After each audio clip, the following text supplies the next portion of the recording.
Selamat pagi Bapak Ibu dan Saudara sekalian. Puji Tuhan untuk kita semua karena Allah memperkenankan kita untuk kembali berkumpul dalam kebaktian pada pagi hari ini. Bapak Ibu dan Saudara yang Allah kasihi, sebelum saya memulai renungan kita pada pagi hari ini, izinkan saya memperkenalkan diri. Saya Demianus Nathaniel, sehari-hari sebagai pengajar, dosen di Sekolah Tinggi Teologi Abdiel, tempat Saudari Lani kuliah. Dan saya hadir di tempat ini sesungguhnya dalam rangka supervisi, menengok Saudari Lani selama praktik di sini, sekaligus juga bersyukur karena gereja memberi kesempatan bagi saya untuk berbagi kebenaran firman Tuhan. Selain sebagai dosen yang mengajar di Sekolah Tinggi Teologi Abdiel, dan saya khususnya mengajar mata kuliah hermeneutik, tafsir Alkitab, tafsir Perjanjian Baru khususnya, kemudian bahasa Yunani Koine, bukan Yunani modern tapi Yunani abad-abad pertama, dan juga saya mengajar Islam. Karena studi waktu S3 saya Perjanjian Baru, tetapi waktu S2 studi minornya adalah Islam. Saya juga menjabat sebagai Direktur Program Pasca Sarjana di Sekolah Tinggi Teologi Abdiel. Ada 2 program studi di sana, satu S2 Musik Gereja. Itu program S2 Musik Gereja adalah satu dari 2 program studi S2 Musik Gereja yang terakreditasi di Indonesia. Jadi hanya ada 2 di Indonesia yang terakreditasi. Satu di Ambon, satu di STT Abdiel. Dan satu-satunya yang membuka program atau konsentrasi penyajian. Sementara yang satunya lagi program S2 Misiologi, itu satu-satunya untuk program S2 Misiologi yang terakreditasi di Indonesia. Itu STT Abdiel. Saya sudah berkeluarga, anak kami 3, 2 laki-laki dan 1 perempuan. Nah, selain sebagai dosen di Sekolah Tinggi Teologi Abdiel, saya juga melayani di jemaat di Gereja Kristen Jawa Tengah Utara di lereng Gunung Merbabu. 100% jemaatnya orang Jawa dan petani. Cuacanya atau udaranya sangat dingin, berbeda sekali dengan di Ciamis. Nah, Bapak Ibu dan Saudara jemaat yang Allah kasihi, tema kita pada pagi hari ini adalah diutus untuk menjadi berkat. Yang saya ambil teksnya dari Yohanes pasal 28 ayat 19 sampai dengan 20, teks yang sudah sangat kita kenal dengan baik. Nah, Bapak Ibu dan Saudara jemaat yang Allah kasihi, saya mulai mengajak kita untuk melihat gambar di atas tema ini. Kira-kira gambar apa Bapak Ibu dan Saudara sekalian? Gambar banyak orang dengan menggunakan kostum, pakaian yang beraneka ragam yang mencerminkan profesi mereka masing-masing. Nah, saya tidak tahu Bapak Ibu dan Saudara sekalian, kalau tadi saya katakan di jemaat tempat saya melayani itu 100% petani, ya ada satu keluarga yang pegawai negeri, tetapi ya dia juga bertani juga. Nah, di sini gimana Bapak Ibu dan Saudara sekalian? Ada pedagang? Ada? Ada pegawai negeri? Ada? Ada tidak? Tidak ada. Rata-rata ini ya pedagang gitu ya. Ya, Bapak Ibu dan Saudara sekalian, mengapa saya ajak kita melihat berbagai profesi? Karena tema kita adalah diutus untuk menjadi berkat dengan dasar Matius 28 ayat 19 sampai dengan 20 yang mengutus kita untuk membaptis dan juga menjadikan semua bangsa menjadi murid Kristus. Sementara pekerjaan kita mungkin tidak sama. Keterampilan yang kita miliki juga berbeda. Nah, apakah kita semua harus menjadi pendeta? Apakah kita semua harus menjadi penginjil untuk bisa membaptiskan orang? Sementara kita memiliki profesi masing-masing dan juga kita punya keterampilan yang berbeda. Tidak semua dari kita bisa bernyanyi dengan baik seperti Saudari Lani yang memimpin pujian pada pagi hari ini. Tidak semua di antara kita belajar teologi seperti saya dan Pak Gembala. Tidak semua kita mengulik teks-teks kitab suci Alkitab secara mendalam. Lalu bagaimana kita menjadi orang-orang yang menjadikan semua bangsa sebagai murid Kristus dan membaptiskan mereka dalam nama Bapa dan Anak dan Roh Kudus? Jadi yang pertama saya ingin mengajak kita untuk melihat profesi kita masing-masing. Kita lihat ke dalam masing-masing. Nah, yang berikutnya saya mengajak kita untuk melihat kondisi yang ada di sekitar kita. Masyarakat kita. Dan ini menggambarkan bagaimana keberagaman di tengah masyarakat kita. Khususnya adalah keberagaman umat beragama. Kita berada di tengah-tengah umat beragama lain. Di Ciamis, umat Kristen ini menjadi minoritas. Betul ya? Dari sisi jumlah. Dan juga mungkin dari sisi etnis, suku bangsa. Juga mungkin berbeda. Ada orang Sunda asli di sini? Tidak ada orang Sunda asli? Tapi bisa berbahasa Sunda kah? Bisa. Nah, saya mau sedikit cerita tentang orang Sunda. Namanya si Asep. Mungkin sudah pernah Bapak Ibu dan Saudara dengar cerita ini. Si Asep ini orang dari kampung Kristen yang ada di Jawa Barat. Bapak Ibu tahu ada kampung-kampung Kristen di Jawa Barat? Ada di Palalangon Cianjur, ada di Cikembar Sukabumi, ada di Cideres Majalengka. Itu kampung-kampung Kristen. Jadi banyak orang Kristennya yang ada di Jawa Barat. Nah, si Asep itu salah satu dari kampung Kristen ini, dari Cianjur. Suatu saat dia diutus atau ditugaskan tepatnya di pedalaman Papua. Dan tentu saja sebagai seorang guru di sana, ya dia sebagai orang Kristen rupanya dikenal atau dihargai juga sebagai orang yang mengajarkan pelajaran-pelajaran agama di sana. Nah, suatu saat ada seorang murid yang bernama Cornelius. Cornelius ini tiba-tiba datang kepada Pak Guru, Pak Asep ini, lalu bilang begini, "Bapak, maafkan kemarin aku tidak masuk sekolah. Tapi tolong Bapak datang ke rumah saya. Di rumah ada yang sakit," katanya. Wah, tanpa pikir panjang, Pak Guru Asep ini ikut dengan Cornelius. Sampai di rumah Cornelius, Pak Asep bertanya-tanya, ini mana yang sakit? Kok tidak terlihat siapapun?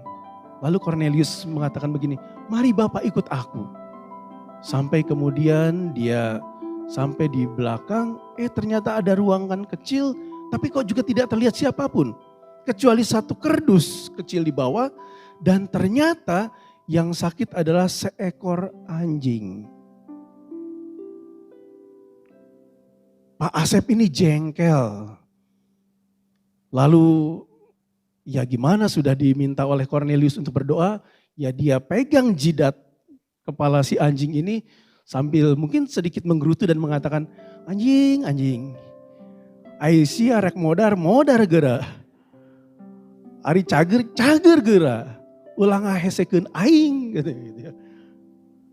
Setelah itu ya pulanglah Pak Asep ini, dan rupanya anjing ini sembuh, sehat. Nah, besok paginya Cornelius segera datang ke rumah Pak Asep dengan membawa ubi, ya, orang Papua membawa ubi sebagai ucapan syukurnya gitu ya. Sampai di rumah Pak Guru Asep, rupanya kok tempatnya sepi juga. Bapak, ternyata tidak ada yang menyaut. Sampai akhirnya kok pintu terbuka, dia masuk. Kok masih sepi juga, sampai ada dari satu kamar bunyi lirih, sini masuk. Oh, ternyata Pak Asep sedang terbaring sakit. Maka Cornelius berpikir bahwa kemarin Pak Asep itu berdoa dengan mantra tertentu yang dia hafal. Maka dengan sigap Cornelius berkata, anjing, Aisyah rek modar geura. Arek cager geura. Ulang ngahesekeun aing. Ya. Pak Asep langsung tersenyum dan segera sehat. Karena hati yang gembira adalah obat, Bapak Ibu sekalian. Ya, itu sedikit cerita tentang Pak Asep yang ingin menggambarkan bahwa keberagaman kita memang seringkali unik. Sulit untuk dimengerti, kadang-kadang juga lucu, Bapak Ibu dan Saudara sekalian. Nah, mari kita lihat bagaimana teks Alkitab yang memang menjadi dasar bagi renungan kita pada pagi hari ini. Dikatakan di sana, karena itu pergilah, jadikanlah semua bangsa muridku dan baptislah mereka dalam nama Bapa dan Anak dan Roh Kudus. Dan ajarlah mereka melakukan segala sesuatu yang telah kuperintahkan kepadamu. Dan ketahuilah, aku menyertai kamu senantiasa sampai kepada akhir zaman. Nah, ini dia. Diutus untuk menjadi berkat. Dan ini adalah amanat untuk kita semua, Bapak Ibu dan Saudara sekalian. Perintah untuk kita semua. Perintah untuk menjadikan semua bangsa murid Yesus dan membaptiskan mereka dalam nama Bapa dan Anak dan Roh Kudus. Tapi bagaimana caranya? Kumaha carana? Sementara kita punya profesi yang berbeda. Kesibukan berbeda, keterampilan yang berbeda. Nah, mari kita lihat satu-satu Bapak Ibu dan Saudara sekalian. Apa artinya perintah ini? Yang pertama, karena itu pergilah, jadikanlah semua bangsa muridku.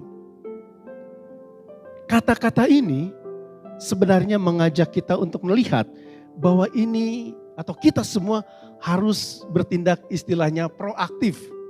Tidak diam, tidak menunggu. Jadi kita harus bergerak sebenarnya. Melakukan sesuatu. Kata orang Sunda, ulah cicing wae katanya. Jangan diam saja. Jangan diam saja. Tapi kita harus melakukan sesuatu, tidak menunggu, proaktif. Proaktif apa? Tidak menunggu untuk apa? Melakukan apa?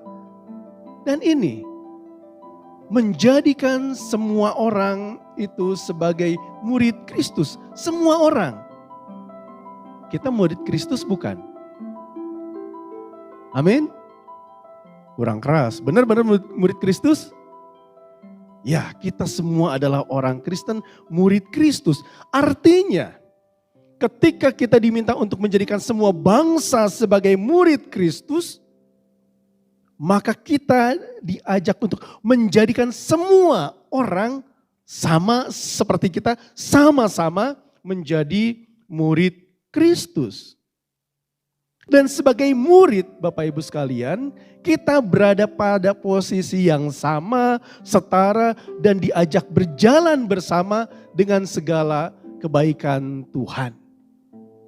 Sederhananya, ketika perintah ini, pergilah jadikanlah semua bangsa muridku, maka kita diajak untuk menjadikan semua orang sama seperti kita sebagai murid-murid Kristus dan berjalan bersama bergandengan tangan dengan semua orang tanpa terkecuali.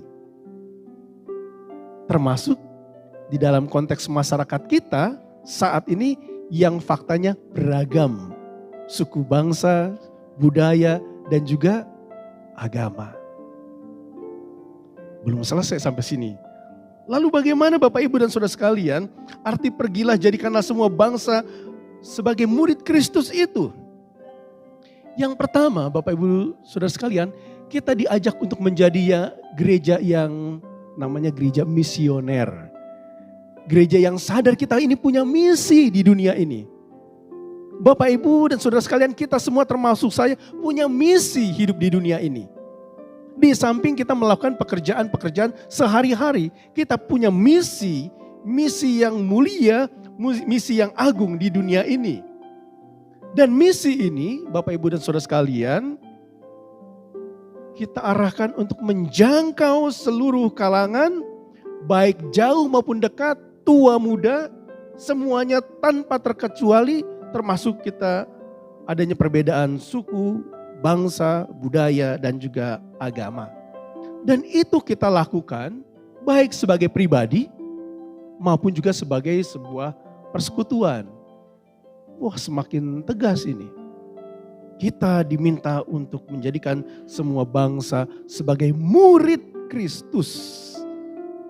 Nah, yang berikutnya, baptislah mereka dalam nama Bapa dan Anak dan Roh Kudus. Apa ini artinya? Bapak, Ibu, dan saudara sekalian, baptisan, kita mulai sedikit ngomongin baptisan. Tuhan Yesus dibaptis? Tidak. Dibaptis ya, oleh siapa? Yohanes Pembaptis. Kita selama ini memahami apa makna orang dibaptis. Biasanya kita memaknainya bahwa baptisan itu termasuk tanda pengampunan dosa, betul? Betul ya? Kita telah diampuni dan menjadi manusia baru, lahir baru, betul? Umumnya umat Kristen mengatakan seperti itu. Dan itu tidak salah Bapak Ibu dan saudara sekalian. Tetapi sebenarnya apa itu baptisan pada masa Yesus?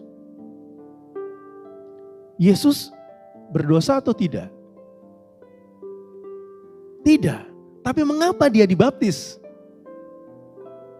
Nah, pada waktu itu Bapak Ibu dan saudara sekalian, baptisan itu sebenarnya adalah sebuah simbol keterhisaban seseorang dalam sebuah gerakan sosial, gerakan politik, dan gerakan keagamaan yang waktu itu gak bisa dipisahkan. Kita mengenal ada orang-orang Farisi di Alkitab. Kita mengenal ada orang-orang Saduki di Alkitab. Ada kelompok Herodian juga. Itu semua adalah kelompok keagamaan, tapi juga gerakan politik dan gerakan sosial. Dan banyak sekali pada waktu itu gerakan-gerakan politik, gerakan-gerakan sosial yang memang menggabungkan dengan kegiatan keagamaan. Di antaranya adalah yang dipimpin oleh Yohanes, yang disebut sebagai Yohanes Pembaptis. Nah, seperti apa perjuangan Yohanes Pembaptis? Kalau kita lihat sepak terjangnya dalam Injil-Injil, Yohanes Pembaptis adalah sosok yang memperjuangkan keadilan. Memperjuangkan kebenaran. Mencoba untuk menghapus segala ketidakadilan dan kecurangan. Nah, ketika Yesus dibaptis, sebenarnya Yesus ingin menyatakan, saya setuju dengan gerakan Yohanes Pembaptis. Saya menjadi bagian dari yang turut memperjuangkan sebagaimana perjuangan yang dilakukan oleh Yohanes Pembaptis. Jadi baptisan itu sebenarnya adalah sebuah tanda keterhisaban. Seseorang masuk pada sebuah kelompok tertentu yang memiliki perjuangan-perjuangan tertentu. Nah, tapi bagaimana Rasul Paulus memahami baptisan ini? Saya angkat surat Kolose pasal 2 ayat 11 sampai dengan 12. Di sana dikatakan, dalam Dia kamu telah disunat, bukan dengan sunat yang dilakukan oleh manusia, tetapi dengan sunat Kristus yang terdiri dari penanggalan akan tubuh yang berdosa, karena dengan Dia kamu dikuburkan dalam baptisan, dan di dalam Dia kamu turut dibangkitkan juga oleh kepercayaanmu kepada kerja kuasa Allah yang telah membangkitkan Dia dari orang mati. Paulus menghubungkan baptisan itu dengan sunat Kristus. Apa itu sunat Kristus? Tahu sunat ya, sirkumsisi? Sunat itu kewajiban bagi umat Islam, juga bagi orang Yahudi. Sampai dengan saat ini. Terlepas apakah dia kemudian menjadi Kristen atau bukan, tapi bagi orang Yahudi sunat adalah kewajiban. Yahudi, Kristen itu beda. Tahu bedanya Bapak Ibu sekalian? Jadi ada 3 agama yang seringkali dikait-kaitkan. Kristen, Islam, dan Yahudi atau Yudaisme. Biasa disebut Yudaisme. Nah, orang Kristen seringkali dihubungkan dengan Yahudi, betul tidak? Betul ya? Nggak salah juga, karena memang akar kekristenan adalah Yudaisme. Jadi saya kalau mengajar di tafsir perjanjian baru, untuk bisa memahami perjanjian baru dengan baik, maka tulisan-tulisan Yudaisme, baik perjanjian lama maupun teks-teks lain harus dikuasai. Sebab sumber perjanjian baru adalah perjanjian lama dan naskah-naskah Yudaisme lainnya. Dan juga sumber-sumber lainnya tentu saja. Nah, Bapak, Ibu, dan saudara sekalian, tetapi dalam perkembangannya sebenarnya kekristenan itu sangat berbeda dari agama Yahudi.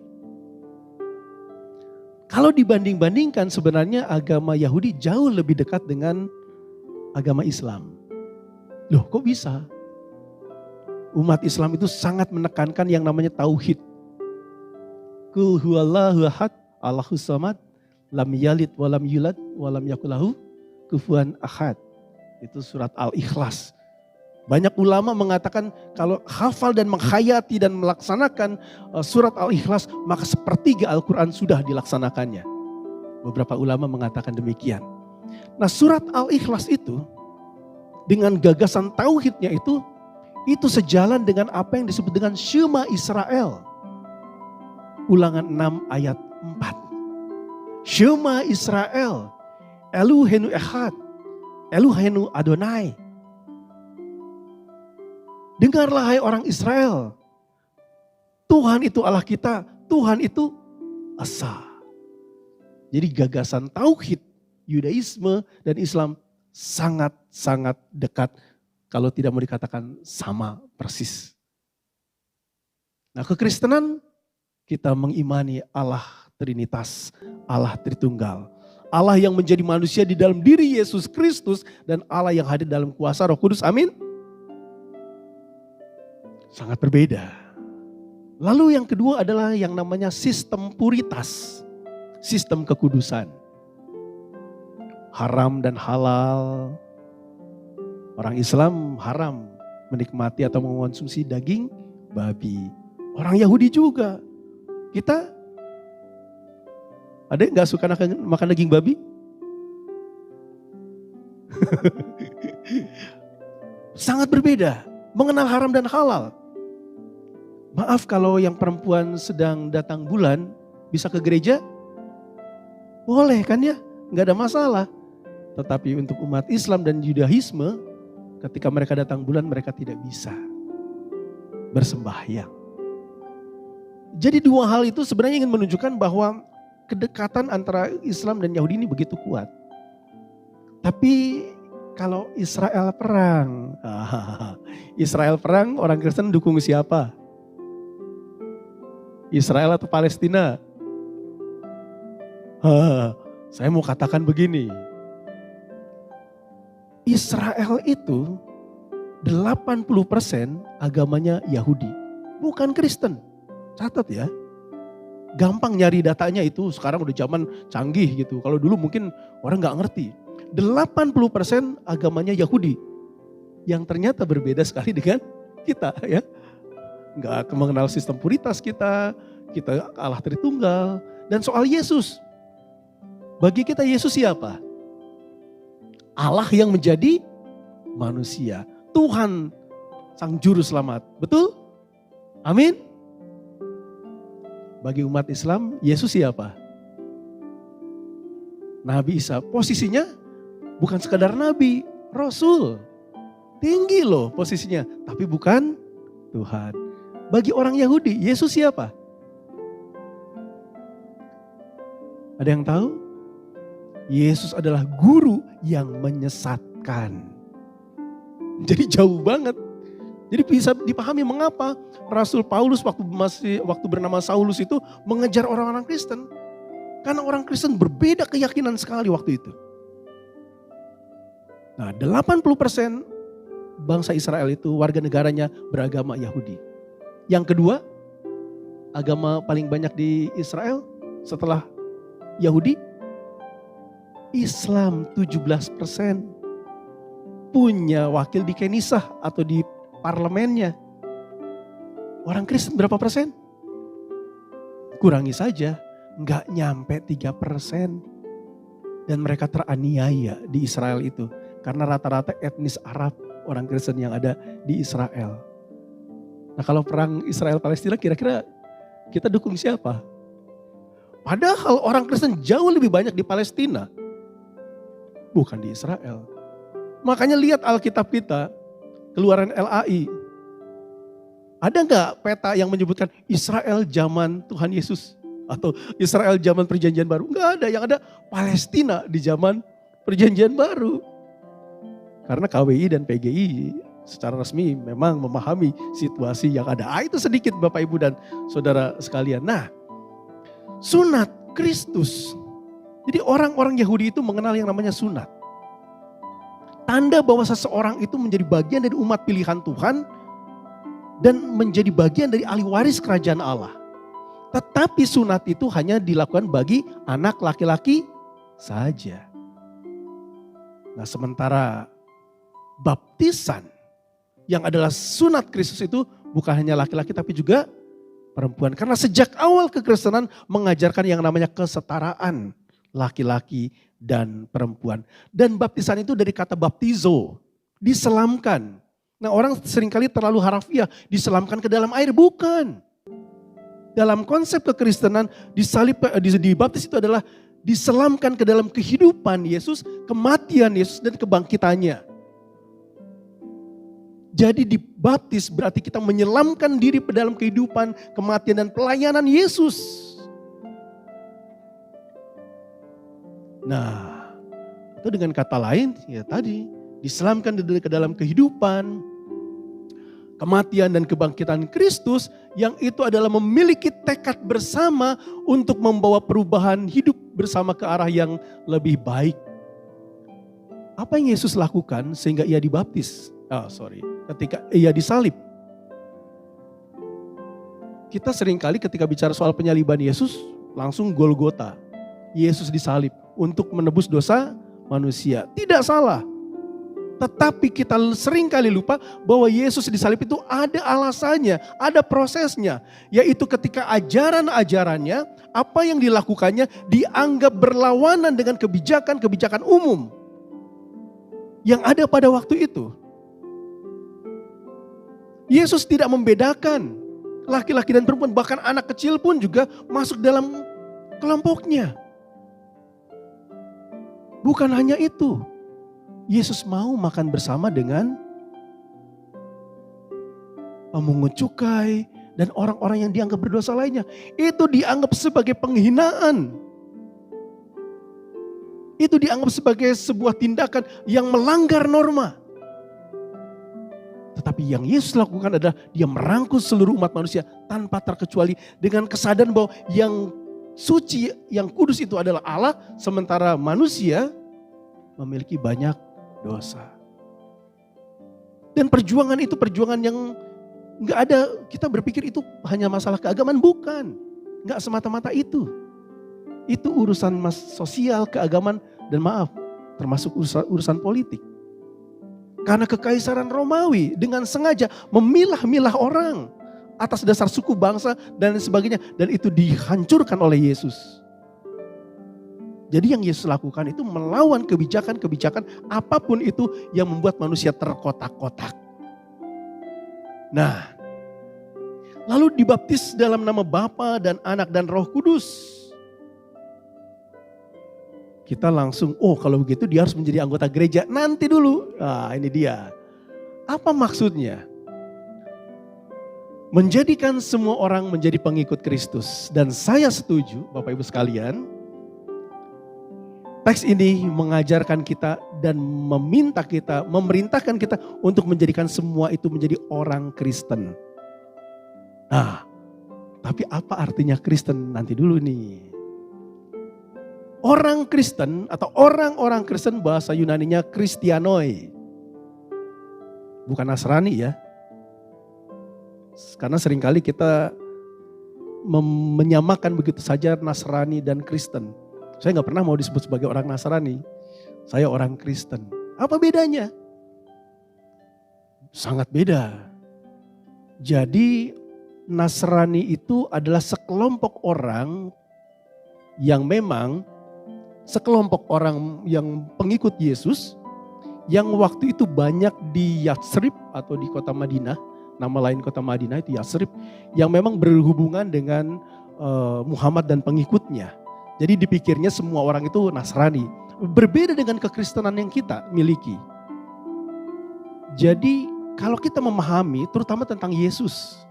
Bagi kita Yesus adalah Allah yang sungguh-sungguh menjadi manusia. Tapi orang Nasrani tidak. Orang Nasrani atau orang Nazorean atau Nasaroh itu meyakini bahwa Yesus itu adalah seorang nabi tapi bukan Allah. Dan itu memang ada banyak di wilayah Yatsrib atau Madinah. Dan mereka pikir itulah yang Kristen yang benar. Padahal mereka adalah sekelompok kecil saja yang ada di Jazirah Arab waktu itu. Jadi kalau ditanya, Anda orang Nasrani? Bukan, saya orang Kristen. Sangat berbeda sekali. Nah, apa itu Kristen? Kristen itu adalah bukan sekadar agama, tapi sikap hidup, cara hidup. Jadi kalau kita dikatakan, apa kita harus mengkristen orang lain? Ya, artinya apa?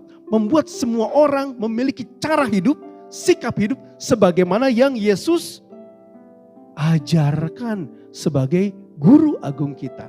Apa yang Yesus ajarkan? Ketika dia mengatakan, dan ajarlah mereka melakukan segala sesuatu yang telah kuperintahkan kepadamu. Apa yang Yesus ajarkan? Ini kan teks ini dari Injil Matius ya Bapak Ibu dan Saudara sekalian. Kira-kira di Injil Matius Yesus mengajarkan apa? Oh banyak Pak.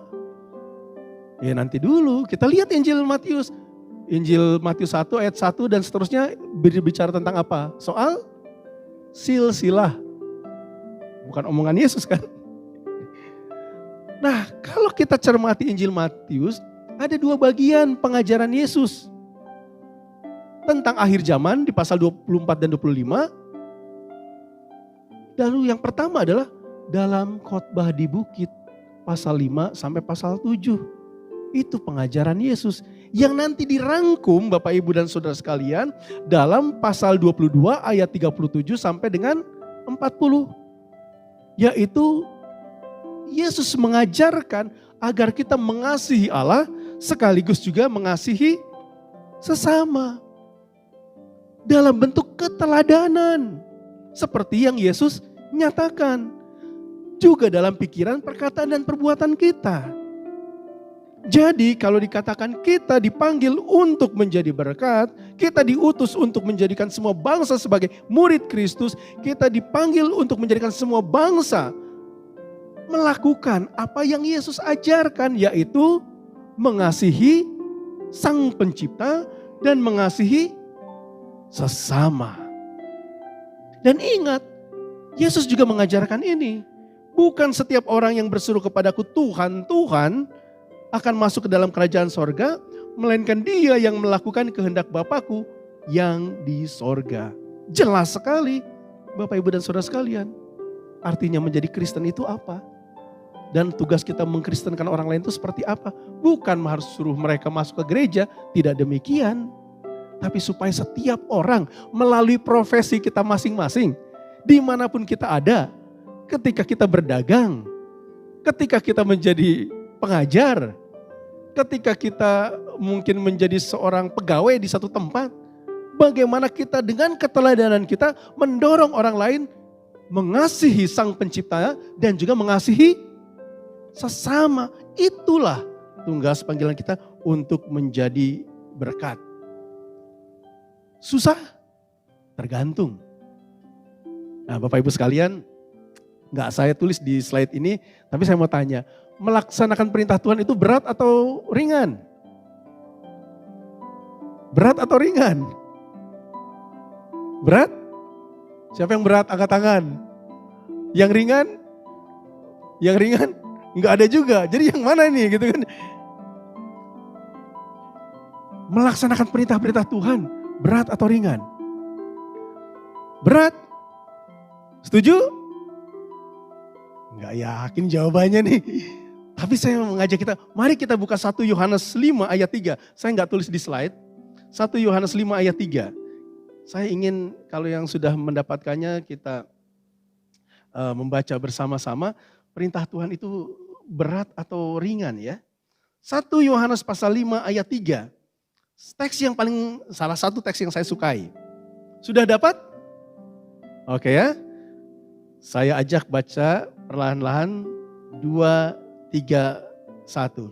Sebab inilah kasih Allah kepada Allah. Yaitu bahwa kita menuruti perintah-perintahnya. Perintah-perintahnya itu, ulangi, perintah-perintahnya itu, catat ya. Ini penting membaca Alkitab dengan cermat ya. Karena kita seringkali terlalu ikut-ikutan. Melaksanakan perintah Tuhan itu berat. Perintah Tuhan itu berat. Hai, firman Tuhan katakan tidak. Kenapa bisa mengatakan seperti itu teks ini?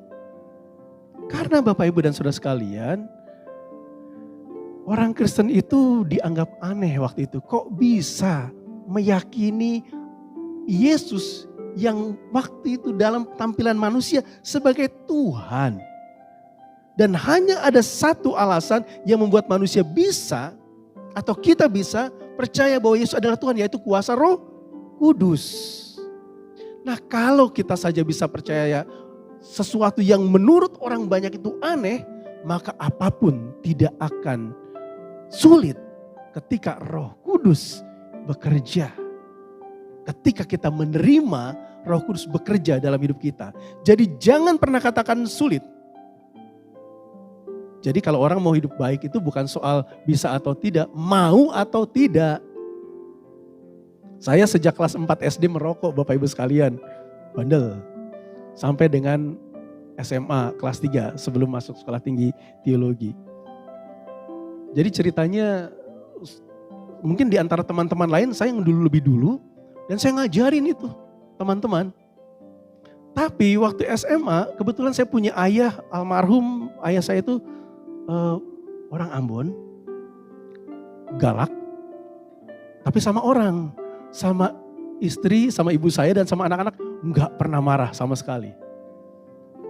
Saking sayangnya, jadi kalau saya berkelahi, saya nggak mau diketahui oleh ayah saya, karena takut ketika ini pernah kejadian kakak saya berkelahi, mungkin tidak berkelahi, dinakali oleh temannya nangis, langsung ayah saya bawa parang. Didatangi itu rumah orang tuanya yang nakalin kakak saya. Jadi kalau saya berkelahi nggak mau, jangan kalah dan jangan ketahuan. Repot nanti urusannya kan seperti itu. Nah, bapak saya itu terlalu sayang tapi agak bagaimana gitu ya. Jadi suatu saat ada teman saya menginformasikan ke orang tuanya saya ini merokok. Sampailah ke telinga ayah saya. Bukannya marah ke saya, bukannya saya ditegur, malah orang yang memberi informasi itu yang dimarahin. Gak mungkin anak saya seperti itu. Jadi saya dianggapnya anak baik gitu ya.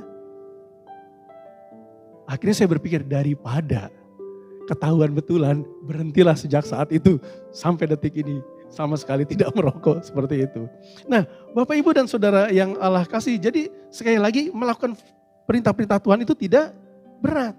Asalkan kita niat, mau, dan Roh Kudus yang akan bekerja menolong kita, Bapak Ibu dan Saudara sekalian. Jadi, menjadikan Allah Tritunggal sebagai kekuatan utama bagi kita. Jadi diutus untuk menjadi berkat sebenarnya adalah pertama kita bertekad hidup dalam salib Kristus, berusaha memperjuangkan keadilan, kebenaran, lalu menjadi gereja yang misioner, yang betul-betul terpanggil untuk memberitakan kasih Kristus dan menjadikan diri sebagai teladan kasih itu. Dan tentu saja kita dipanggil untuk berjalan bersama dan bergandengan tangan dengan semua orang untuk membangun kehidupan bersama yang lebih baik. Terakhir saya mau memberi kesaksian begini. Ada 2 kesaksian. Yang pertama, saya punya seorang anak yang senang badminton. Ada yang suka badminton Bapak Ibu sekalian? Ada yang suka nonton badminton?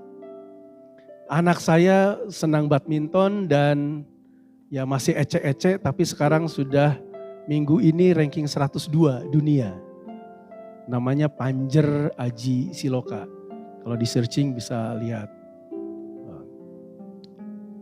Dia banyak keberuntungan, dia masih kelas ecek-ecek, mudah-mudahan akhir bulan bisa tembus 100 besar dunia. Nah, tapi bukan soal itu yang saya mau ceritakan begini. Waktu dia masih kecil, usia 9 tahun lah kurang lebih, dia mulai berlatih bulu tangkis itu di kota Rangkas Bitung, Kabupaten Lebak, Banten. Tentu saja umat Kristen sedikit ya di sana. Nah, latihan bulu tangkis itu biasanya hari Minggu. Jadi salah satu hari untuk latihan adalah hari Minggu. Nah, hari Minggu kan kita ke gereja, betul tidak?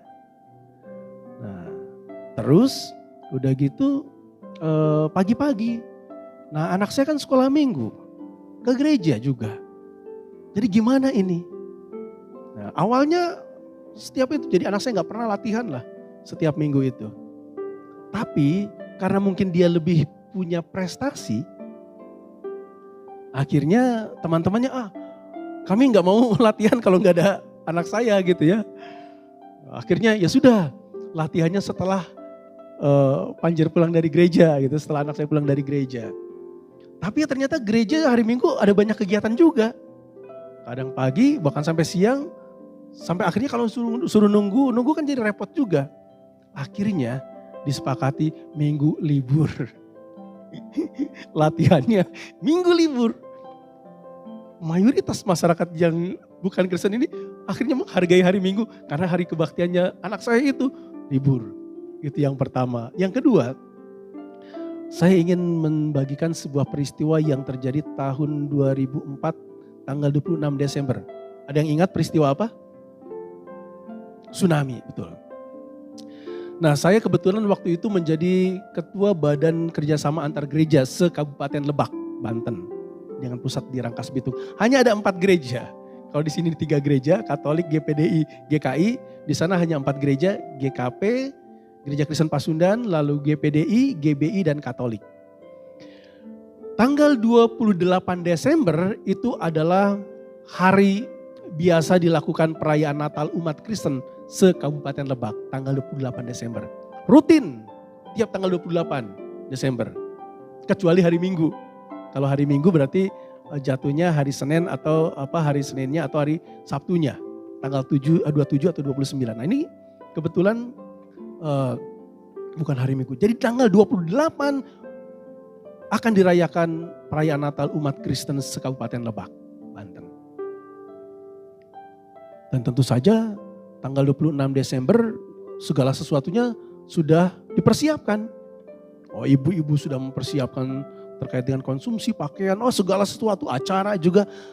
Tapi tanggal 26 tiba-tiba kita mendengar informasi tsunami di Aceh. Saya ingat waktu itu sedang hujan, lalu ada seorang pengurus BKSAG datang ke tempat saya, pastori, lalu bertanya, "Pak, bagaimana ini? Kita mau merayakan Natal tapi tsunami ini menjadi berita nasional bahkan internasional. Apakah kita tetap merayakannya?" Kan pertanyaannya gitu ya. Wah, akhirnya saya ajak rapat pengurus BKSAG dan juga panitia. Terjadi perdebatan alot, tetapi kami memutuskan waktu itu bahwa kita tetap merayakan Natal tanggal 28 Desember, tapi formatnya diubah secara total. Perayaan Natal kita diisi dengan Malam Peduli Aceh. Undangan segera disebar, termasuk ke bupati dan juga pimpinan Dewan atau DPRD pada waktu itu. Acara itu sederhana, hanya ada doa untuk Aceh, dana yang masih tersisa untuk Aceh, dan persembahan dikumpulkan untuk Aceh. Satu nyanyian yang dinyanyikan yaitu Kulihat Ibu Pertiwi. Jadi perayaan Natalnya isinya seperti itu. Dan ternyata bupati bersama keluarganya hadir, pimpinan dewan hadir, dan Sejak saat itu, Bupati dan keluarganya selalu hadir dalam perayaan Natal di Kabupaten Lebak yang orang Kristennya hanya sedikit waktu itu. Dan beberapa hari setelah itu Pak Bupati mengundang kami ke pendopo kabupaten, lalu berkata begini di depan alim ulama dan juga anggota dewan dan juga para pejabat eselon di sana. Dan mengatakan begini, lihat orang Kristen lebih dulu bergerak daripada kita. Kita harus malu dan jangan sampai kalah dengan mereka. Atau setidaknya kita berjalan bersama dengan mereka untuk melakukan yang baik.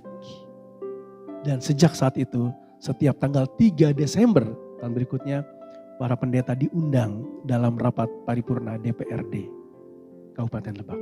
Enggak perlu bicara soal Alkitab ke mereka. Enggak perlu mendefinisikan soal apa itu Roh Kudus, Allah Tritunggal dan lain sebagainya. Tapi tunjukkanlah perbuatan baik. Disitulah kita diutus sungguh-sungguh menjadi berkat. Menjadikan semua bangsa murid Kristus. Tuhan memberkati kita semua.